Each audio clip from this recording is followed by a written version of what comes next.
¿Cuánto vale el futuro? ¿Te lo has preguntado alguna vez?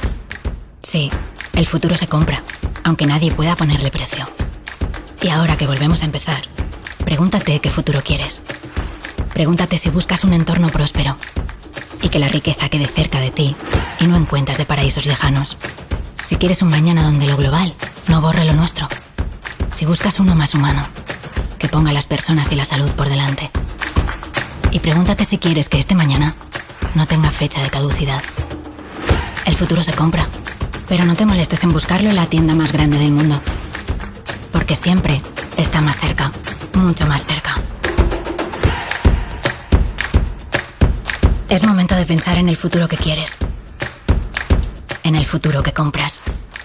Pequeño comercio, el futuro que compras.